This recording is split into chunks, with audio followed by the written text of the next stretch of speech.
have received.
All right. Any questions before we begin today? Homework number 1 is due on Friday, and immediately following that, homework number 2 will be assigned, right? So make sure you get homework number 1 in on time if you don't want to lose points. All right. Any questions regarding the homework and submitting it? All right. Only on Blackboard. Let's keep that in mind for the homework submission. All right. So yesterday we did, or 2 days ago, we did mechanical systems. Today we are doing electrical systems. All right. And so there are 2 ways we can get transfer functions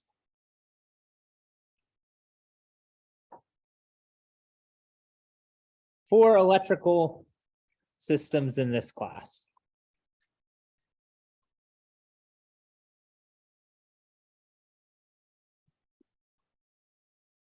The 2 ways are using our differential equations and then doing a Laplace transform. And then our other way is to use the impedance-based methods. All right.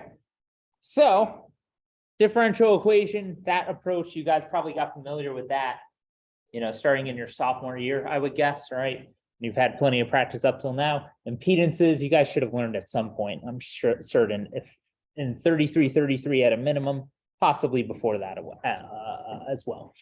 All right, so we have, again, 3 passive elements that make up our circuits, just like with mechanical systems. So we're going to go through the same process that we did before.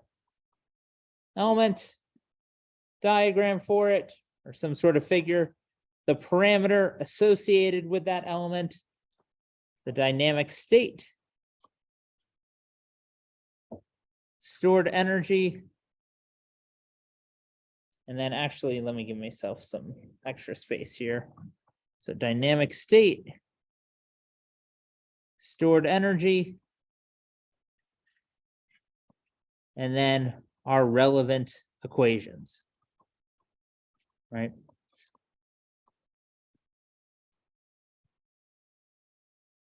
Okay. So 3 passive elements. Can somebody name me one of them? Resistance. Yeah, it's an easy one, right? So a resistor, right? Diagram for it, I'll usually just draw something like this, right? What's our parameter for a resistor? That is our resistance, right? And that is units of ohms, right? What do you think our dynamic state is or our stored energy is for a resistor? Nothing, right? Just like with our damper, we talked about that already, right? Resistors do not store energy, they dissipate energy. They take electrical energy and convert it into heat, throw it away, right? What's our relevant equation for a resistor? Or relevant equations, I guess. VR, the voltage of our resistor, is equal to R times the current going through that resistor, right? Now, of course, there are a handful of other relationships that you guys should be familiar with, right? Resistors in parallel, resistors in series, and how to combine those, right? Resistor, our most straightforward one. Now, we already have somebody else in the online that has said our second one, our capacitor, right? Which will look something like this, right? Capacitor has a capacitance C with units of farads, right? So now for these last 3 here, any ideas for these other 3 boxes for our capacitors? Inductor, no, I'm talking about the capacitor. You're getting ahead of us right now. Say it again. Potential for what? Potential for the dynamic state? What do you mean by that? Stored energy. So I would argue that something analogous to potential energy would be for our stored energy. So I agree with you on that. Potential of the what? Potential difference over a distance, but what's the distance? Say again? V divided by what? Amp? Does that look like the units of energy or power? What is the units of power in an electrical system? Anybody know? Watts. And what do you get that from? Sorry, in an electrical world, think in terms of electrical things. What is it? V times I, right? So V over I for what you're going for here, probably not stored energy. Think in terms, so we've already got a hint, right? Something like potential energy is what I said here, right? And you're thinking in terms of analogies to it, right? But there is no actual distance, right? So we got to think of what that analogy to distance would be in this case, right? So what could that be? Right? There's a couple different forms that we could have for this. Right? Maybe it's better to think about in terms of our dynamic state, something that's going to relate to the energy in this system. So we got voltage, right? I guess if you want to say stored voltage, I would say it's more voltage across the capacitor at any time, right? Our voltage, VC in units of volts.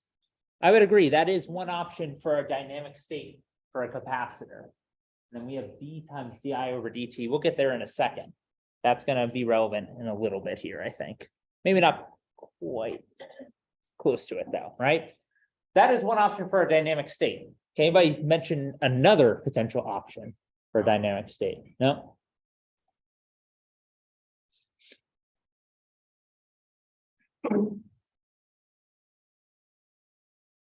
The amount of charge. Charge, that's the key word I'm looking for here. So our charge Q or X, that is actually our analogy to distance here, right? It's not current. We'll get into what current's analogy is in a little bit, but it is more of our charge, the integral of current, right? And that's in coulombs, right? Our stored energy, there's a few different forms for it. I'm just going to give you guys one form of it. 1/2 C times VC squared, right? Looks very similar to something we already had before, right? With our spring constant, right? We had 1/2 kx squared here. We have something that's kind of similar to that, except we're using voltage instead in our capacitance. All right, that's our stored energy. We won't be using that as much because it'll make things nonlinear, right? That's why we normally work with our states instead of the actual energy in our system. Relevant equations. You guys remember any of the relevant things about capacitors here? It's really like 2. Maybe 3, if you want to split them up.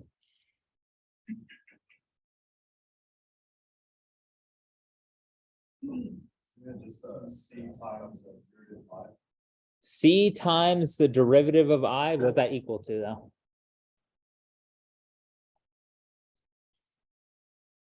So you're getting close-ish, right?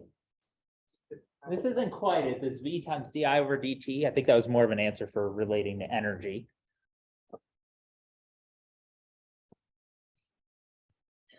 You guys don't remember anything about capacitors?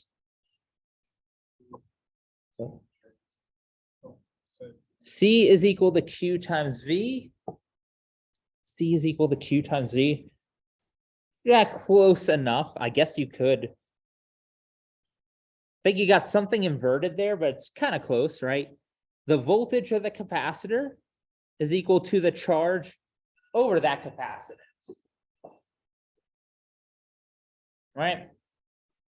Charge and voltage are related to each other with a linear capacitor, right? Actually, it'd be true for a nonlinear capacitor as well. But that's why we can choose either one of those to be our state. Charge and voltage for a capacitor directly relate to each other, right? The other piece, the other equation is the rate of change of charge. What is the rate of change of charge?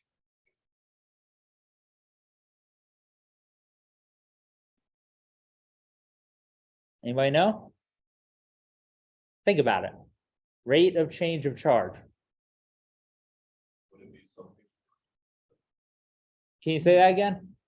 Were you saying something? It looked like you're. Okay, so you said the same thing. You said, Something that is current? okay, I think it's current. it's current, right? Rate of change of charge, which if we were to plug in that above equation there, C times the rate of change of voltage is the current going through our capacitor, right? Rate of change of charge is current, right? Charge is the integration of current. All right, that's our capacitor. Any questions on our capacitor here before we move on to our last element? All right, what's our last element for circuits? Inductor, right? Oops. Our inductor, which will look kind of like a spring a lot of the times, right? Our parameter for our inductor would be L for our inductance, units of Henrys, all right? And any idea? We're kind of seeing some patterns here, right? Resistor was kind of similar to what in a mechanical system? Damper, right? Capacitor is kind of similar to what? Did I keep bringing up? Spring. So what's an inductor kind of similar to? Mass, right? Okay, so using that knowledge, we have any idea of, maybe what our dynamic state is, what the equivalent of our stored energy in this inductor would be, maybe some relevant equations?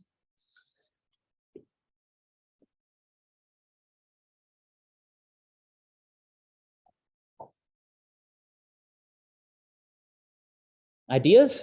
Stored energy, kinetic. Kinetic equivalent is what I would say, right? Sure.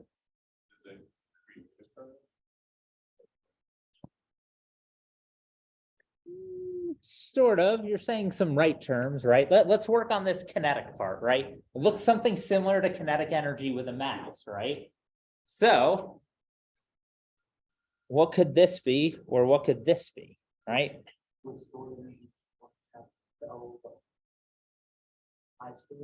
1 FL I squared, right? Why I squared? Well, what's the equivalent? What is the most like velocity in the electrical world? Just thinking about it. Current, right? So our dynamic state is the current IL, the current going through our inductor, right? L is similar to our mass. Current is similar to our velocity. The total energy for a linear inductor would be 1/2 L I squared, right? Okay, so we've used our analogies here, right? What about for our relevant equations? What was the relevant equation for our mass systems? The big one. Newton's second law, right? So what is something that's very similar to Newton's second law? And it looks like we may have it already here. V is equal to L times di over dt. I agree with that, right? I'm going to rewrite it a different way. So hit home on that analogy. The inductor times the rate of change of current, kind of like an acceleration, right, is equal to the voltage of that inductor, or if it's in a series circuit, the sum of all the other voltages around it, right? Very, very similar to Newton's second law in the electrical world, right? Right, there are a lot of equivalencies here that we have, right? Mass and inductance, right, are spring constant and 1/c, right? They don't have the same units, but they look mathematically very similar when we write our ordinary differential equations. Our damping coefficient and our resistance, velocity and current, deflection and charge. What about voltage? What's its equivalent?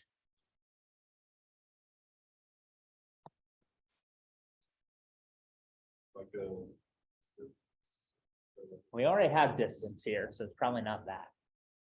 Force, right?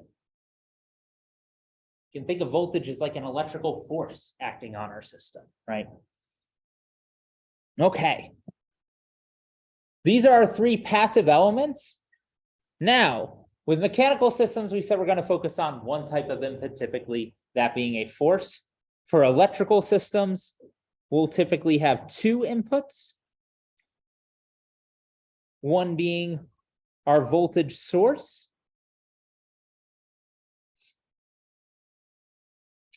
I guess the sign doesn't matter too much what direction I'm choosing here. And the other one being our current source.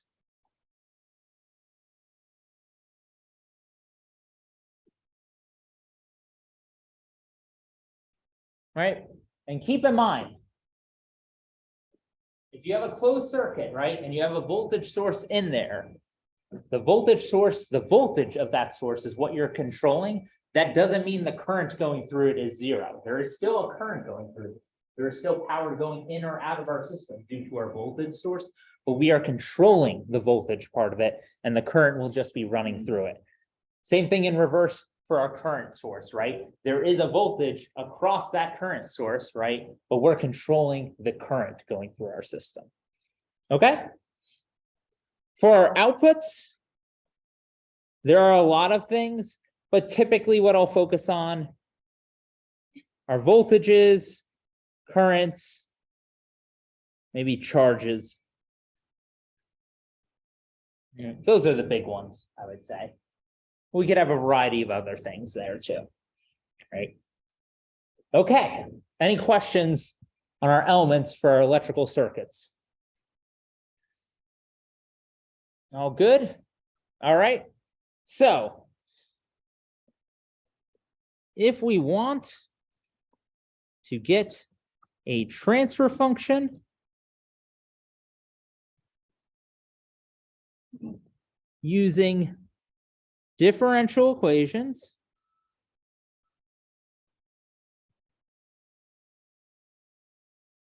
we use the following steps.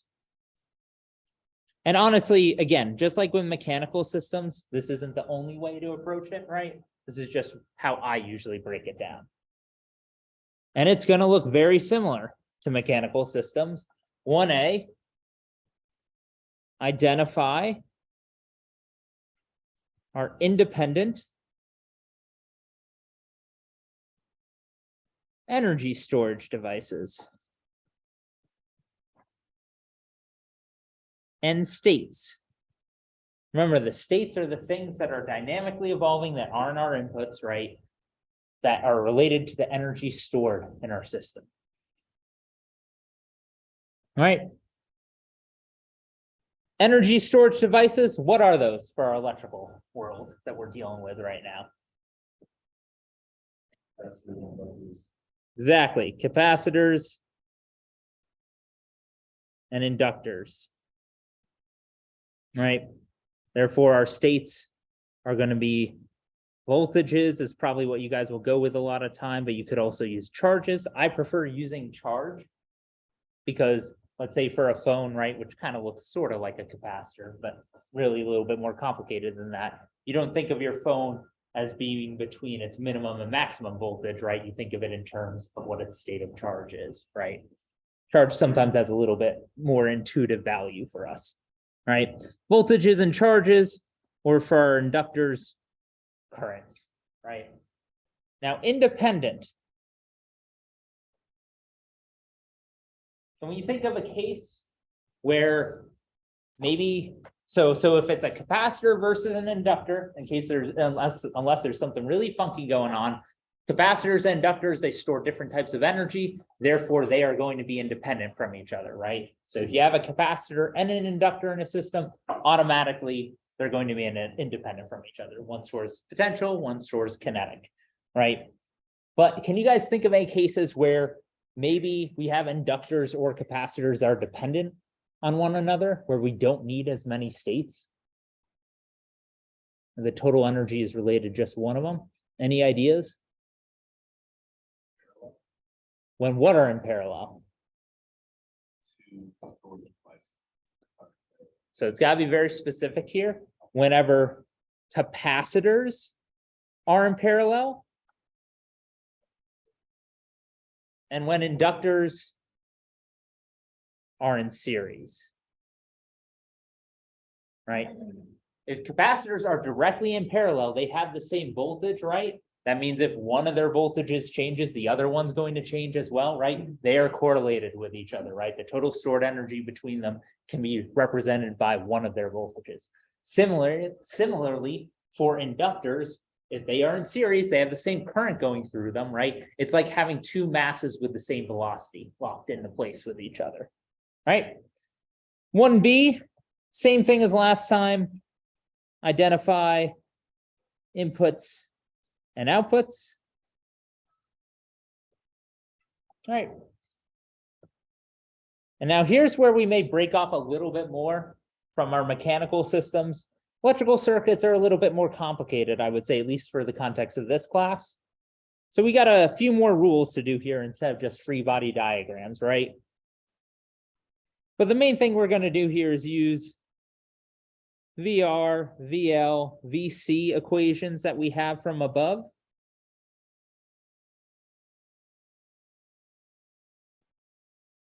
Plus Kirchhoff's voltage and current laws. Plus rules for elements in series or in parallel. Right. We have a lot of different options that we can use for that, right? They all actually, pretty much all of them come from the conservation of energy, right? But they're just different forms, and these are how we're more familiar with them. You guys can also use like that whole like loop current method thing. I don't personally like using that. I've essentially deleted it from my brain, but that is another approach to, that you can use. If you're going to do that, just be very clear on what your steps are, right? All right, after that, if needed, write out the charge and voltage dynamics for the capacitors.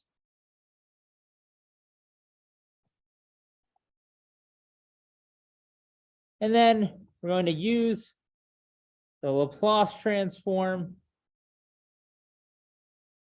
to get the transfer function or transfer functions if we have multiple outputs. All right, very similar procedure to what we did with mechanical systems, right? It's just that step 2 has a lot more different options, right? And again, like I said, this isn't the only way to go about doing it, but it's, you know, my way of breaking things down to a step-by-step process for you guys. So let's apply this for the standard RLC circuit. I'm going to say our initial conditions are 0. And then our output is the voltage of the capacitor. And we want to get a transfer function for this system. So our standard RLC circuit, or one of the standard ones, is just a resistor, an inductor, and a capacitor all in series. Then we're going to connect it to a voltage source. I'll put VS here. Maybe I'll put V in, I guess. This is RLC. All right.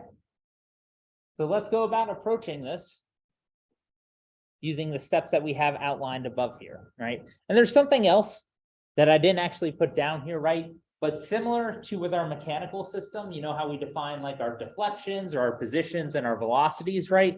You may want to do something similar to that for this circuit as well here, right? Which means defining your currents and your voltages and charges if necessary, right? That includes a sign convention. So step numbers 1A and 1B here, right? Let's work with that. What do you guys want to do? Start with 1A.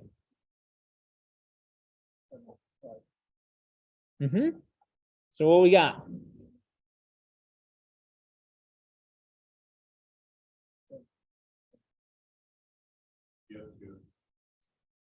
Two independent energy storage devices, right? We have a resistor, right? Does that store energy? Nope, right? Inductor and a capacitor, they store different types of energy. In almost all cases, they are going to be independent, and that includes this one right here. We have two independent energy storage devices. Great. Okay, so what would our states potentially be, or the things that we're going to be looking for that have derivatives with respect to time? Say again. Current? What current?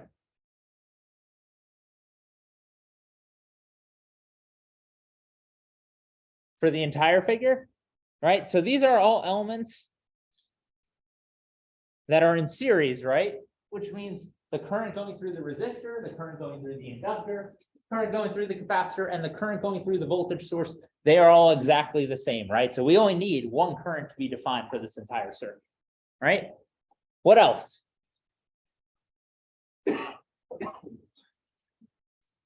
Charge. We're going to probably go with voltage here. I prefer charge, but charge or voltage of our capacitor, right? Which is also going to be our output, right? We need to define that. So I'm going to use a sign convention. It says the plus is over here, minus is over here for the voltage of our capacitor, right? Which we also know is going to be our output. As a note, sometimes I'll represent an output by just drawing like a connection to a voltmeter and saying that this is Y or something like that, right?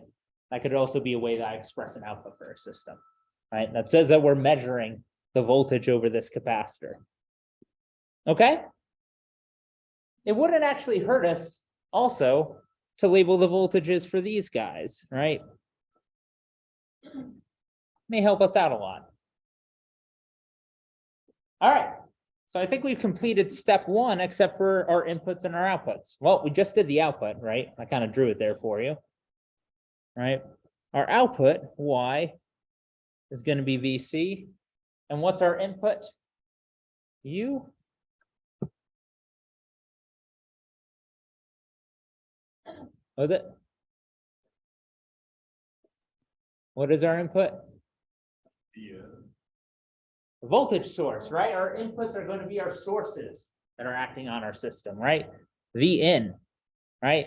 R, L, and C, those are parameters. They're like fixed values that we have, right? VR, VL, VC, those are going to change and evolve over time, dependent on our current and depending on the charge or our voltage of that capacitor, as well as our input here, right? Okay, that's step number one.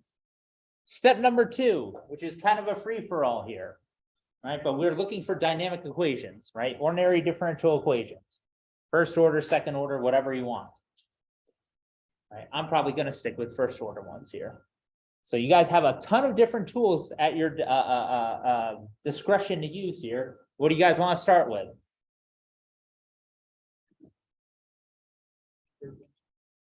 Which Kirchhoff law? There's two.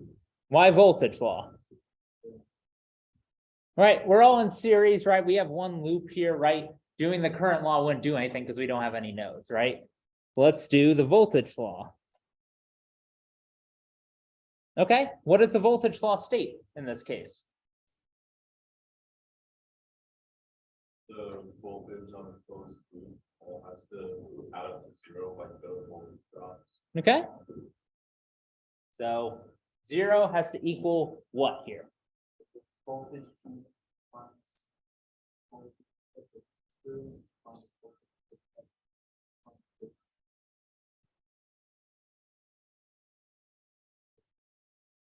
That's fine, right? So we're choosing our sign convention. Let's say our current is starting over here and it's going this way, following the arrow that we assigned for, right? Every time we go from negative to positive, right, we're going to have plus voltage. Every time we go from the opposite of that, plus to minus, right, it's going to be the opposite sign, right? We got to stick with our sign convention, right? So we start over here, we go through Vn, that's negative to positive, it's what we chose as our sign convention here. It could do the opposite way, right? Just involving shifting all these equations over here. That'll be plus Vn, we hit the R, that is plus to minus, so that's a negative. Same thing with VL, same thing with VC, right? Very important that you get your signs right for this type of stuff here, right? Otherwise, you're going to end up with an unstable system and an incorrect model. Question? Is this one of those where, say you incorrectly set your sign convention, it would just come out okay and not looking negative? It depends on how incorrectly you do it, right? Potentially, yes, it would just be like the opposite of what I would get, for example, right? Worst case scenario, especially if you mess up for any of these elements, by the way, resistor, capacitor, inductor, the suggestion I make is that if you have plus to minus here, the current going through it goes plus to minus typically, right? If you mess up this part in conjunction with that other part that you just described, right, you will end up with a resistor that adds energy to your inductor, right? And that's no good, right? That's obviously, it should be impossible, right? So you gotta be very careful with that type of stuff, right? You should know, you should recognize in most cases, if a resistor is adding energy to a capacitor or inductor, if you end up with unstable dynamics with a passive system before you add in control, you're probably doing something wrong there. Okay. So voltage law, right? We've done that. What else do we want to do for step 2 here? Let's hear from somebody besides these 3 guys, or really it's these 4 that are participating a lot here. What else do you guys want to do in step number 2?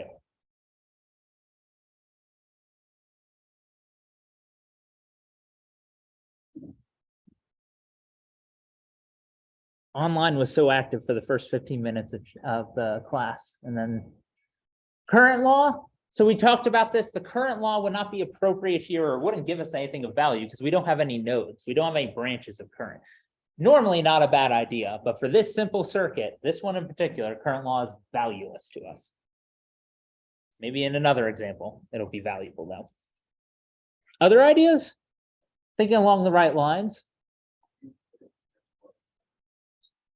So that's what I would recommend, right? And then we'll deal with elements in series. Actually, elements in series in the voltage law will essentially end up with the same thing that we have here, right? But what I would also recommend define what VR is, define what VL is, and VC, we can leave as is. If we wanted to, we could say 1 over C times Q if we wanted to do it in terms of charge, right? But really, we don't need that if we're going with voltage of our capacitor, right? So what's VR and what is VL?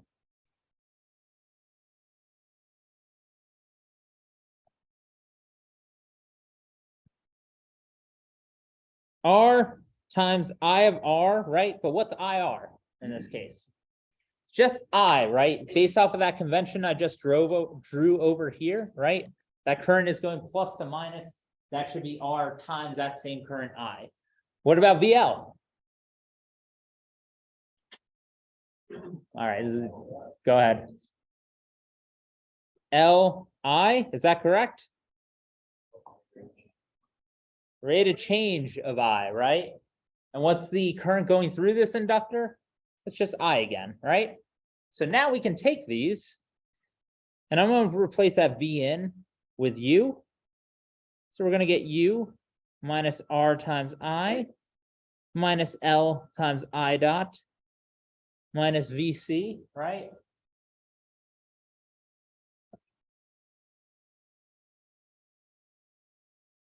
We could even rewrite this if we wanted to here. Move that L times I dot over.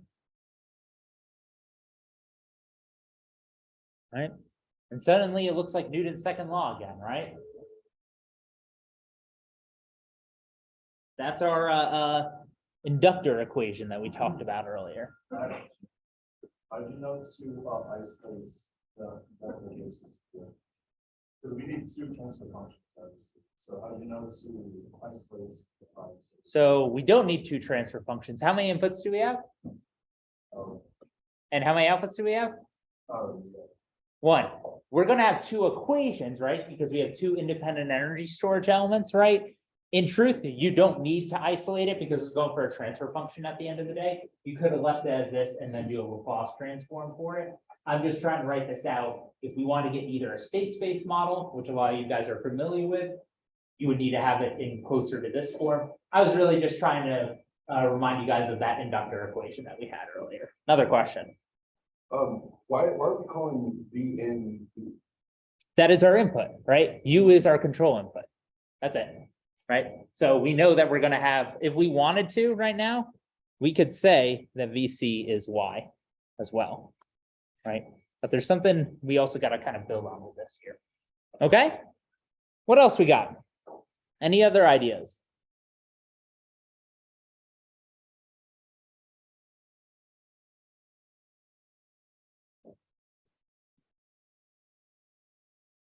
You guys want to move on to step 3 then?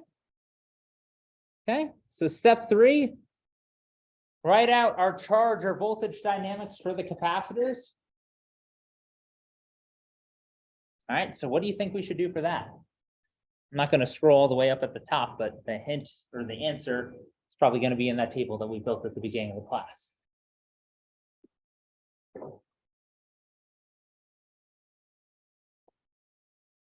We want to write out our charge or voltage dynamics for our capacitors.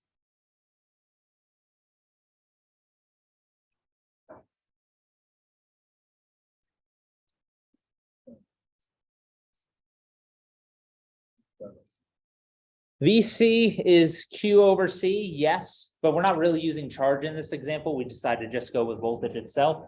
What's the other one that we're working with?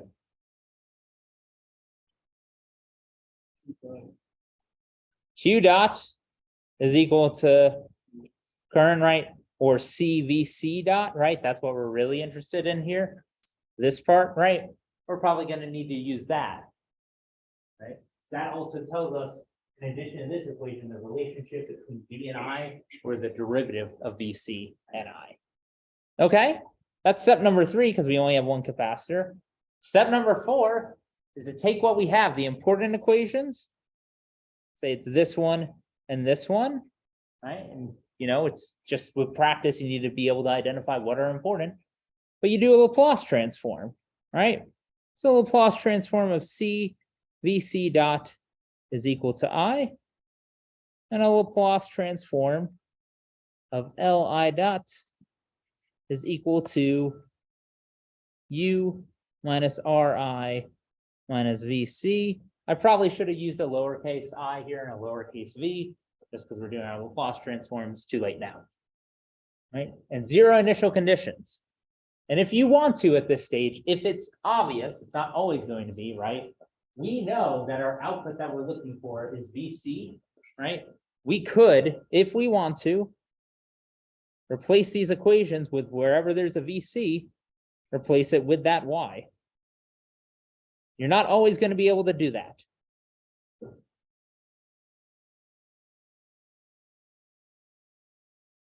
But in this case, it would actually probably save you a little bit of time. Okay? So you guys take a minute or two, tell me what should our transfer function be. All right, transfer function, output over the input.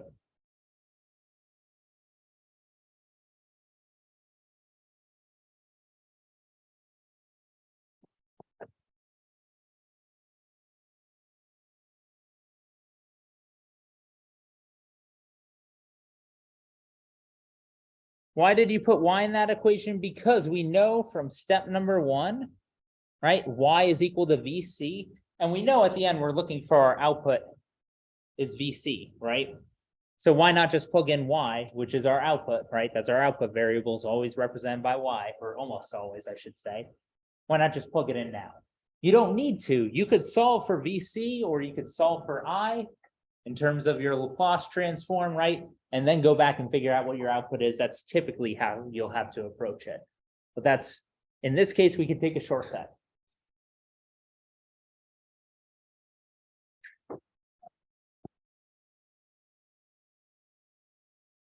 So this first term here, what's this going to be? CS, or I'm going to put SC just to make it look a little nicer. Y of S is equal to, shouldn't use the same letter, but doing it anyway, I of S.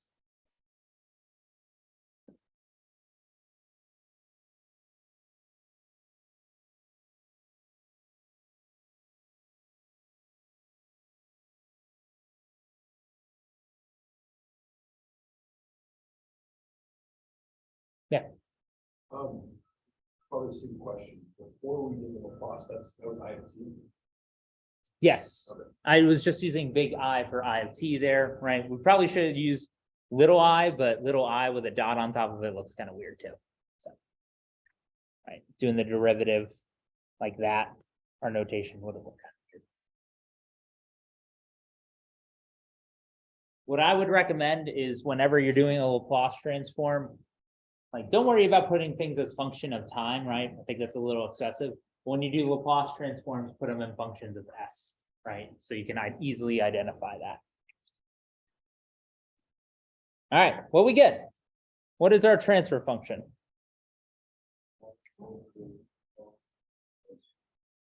One over LCS squared.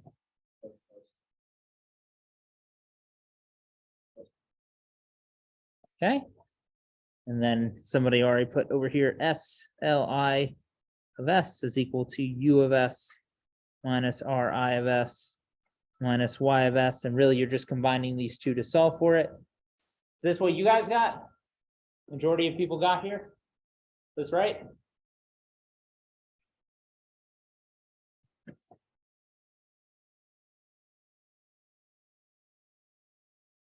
Yes, no?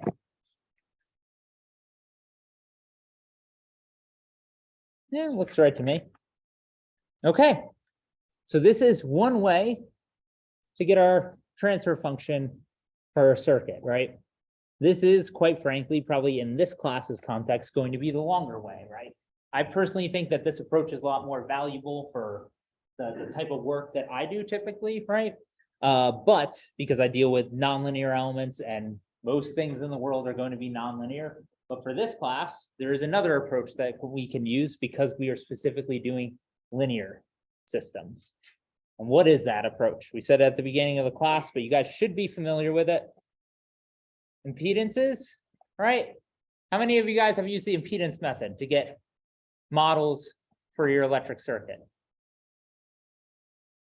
That's a very, very low number of people, and I don't quite frankly believe that. Okay, so For linear systems, maybe you guys just don't know the name of it. For linear systems, we can also use impedances to get our transfer functions.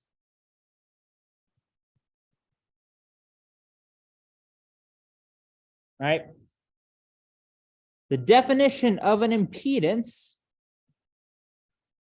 going to use Z, which is a function of S, is V of S over I of S. For an element or a circuit or part of a circuit, this is our definition of our impedance here. So Laplace transform of the voltage of that element over the current of that element.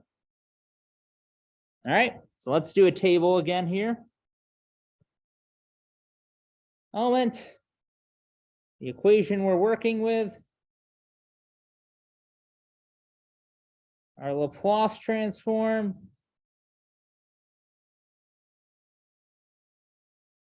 and then our impedance. So let's start out with the easiest one, our resistor. Our equation for our resistor, VR is equal to R, I of R. This is still in the time domain here, right? I'm going to take a Laplace transform of this equation.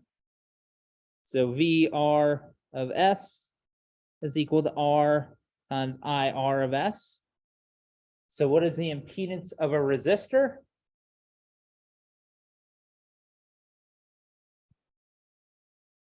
It's just V over I for that element. What is the impedance of a resistor? Just R, right? Impedances are taking a circuit and converting them using Laplace transforms into making everything look like a resistor. Okay, so let's apply that same logic to our capacitor. Let's go with next. So our capacitor's equation that involves voltage and current was what? Not the one with Q, the other one. I want voltage and current specifically.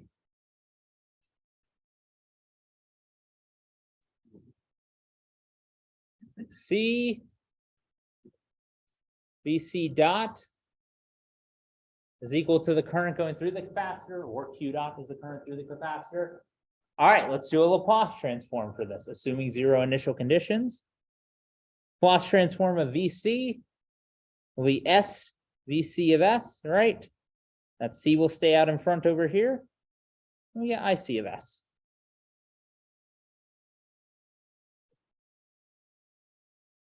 All right, so what is our impedance for a capacitor with a value of C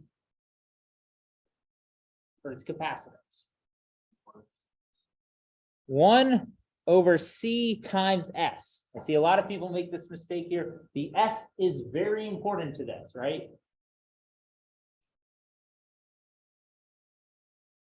That's not C subscript S. It is S times C or C times S on that denominator here. And now for our inductor.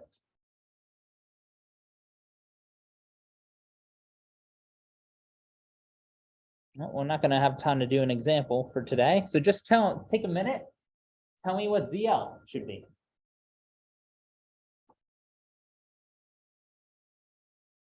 Biggest challenge here will be figuring out what should go in this part.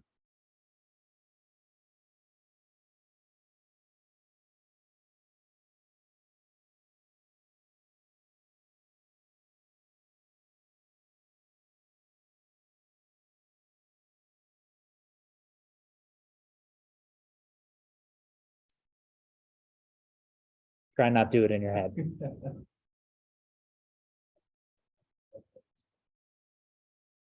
I get the feeling I know you know it. So what was that over there?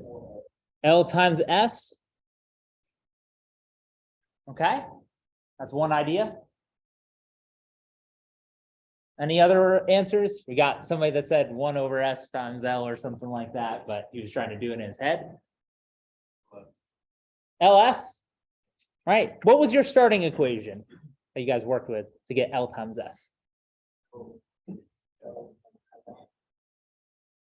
VL is L IL dot, right?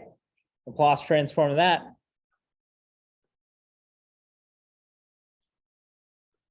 Then you just need to move that I of L over to the other side here. All right. Have you guys seen these before? Well, obviously the resistor. I get a show of hands for how many people actually recognize this. Okay, so now I'm seeing a lot more people that say they've done impedances, right? These are impedances if you didn't remember the name. Next time we will go through some examples on this stuff and then probably move into some more advanced cases for our circuits. All right, let's call it there for today.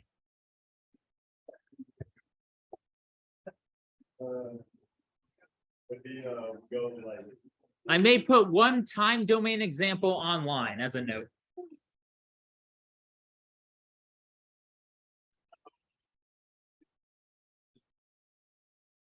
All right, folks online, do you have any questions for me?